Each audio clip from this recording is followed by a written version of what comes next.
ठीक समय ओडिशा राज्य सरकार आवेदन कलेनी केन्द्र पाखक टाइम एक्सटेंशन से परवर्ती बैठक में ट्रिब्यूनल स्ट्रिक्चर देले राज्य सरकार को आम जानवर एवं विलम्ब सुधा 9 मास मात्र 9 मास जो 9 मास ट्रिब्यूनल अध्यक्ष अनुपस्थित थे से 9 मास पूरण 9 मास समय बढ़ावाई कुआड़े राज्य सरकार आवेदन करिसेंती।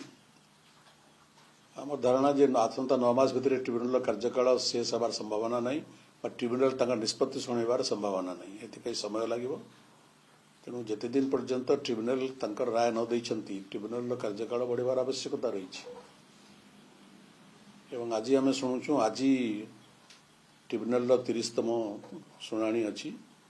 एवं ओडिशा राज्य सरकार पक्षर 50तम शुणाणी अच्छी आज ट्रिब्यूनल एवं ये 50तम शुणाणी जोटे गुरुत्वपूर्ण हियरिंग आज अच्छी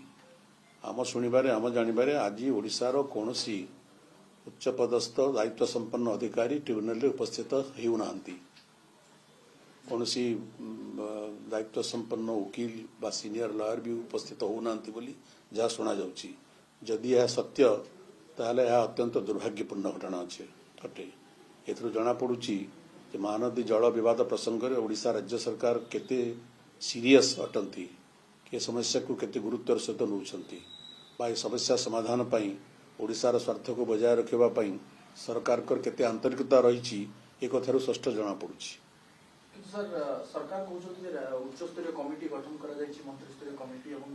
सरकार को मोर प्रश्न उच्च स्तरीय कमिटी जो गठन करागला मंत्री स्तरीय से कमिटी छत्तीसगढ़ सरकार सहित आपोष आलोचना जीवाई दिन धार्य करते एवं कहीं कौ परिस्थिति रे से कार्यक्रम को उच्च स्तरीय कमिटी बातिल कले एटा ओडिशार जनसाधारण जानापी चाहती आम जानवे आपोष समाधान आलोचना छत्तीसगढ़ सरकार कौन आग्रह नहीं कौन आंतरिकता नहीं से राज्य सरकार उच्च स्तरीय कमिटी छत्तीसगढ़ गस्त को बातिल कले कि ये प्रश्न उत्तर सरकार दिंतु। बीजेपी बीजेडी सरकार थिला से समय जल संपद मंत्री विधानसभा लिखित जदि जल संपद मंत्री विधानसभा एपरी कौन लिखित विवृत्ति देइछंती सर विधानसभा रेकर्ड थी मु जानी मोर स्मरण नहीं हो तो आम भूली जाइबू तो दयाकोरी राज्य सरकार से विवरण उपस्थापित करंतु आम जानबू केबे मान्यवर जलसेचन मंत्री तदानीतन में कथा कहीदेले स्पष्ट करतु सरकार कौ अधिवेशन रे केते तारीख रे कौ घटना चक्र रे मान्यवर तदानीतन मंत्री कही सरकार उपस्थापित कर नहीं आह्वान कले विधानसभा आलोचना हेब ये परंपरा नहीं विधानसभा निश्चय आलोचना हेब सरकार भी प्रस्तुत रहतु उत्तर देवाई ओडिशावासी को।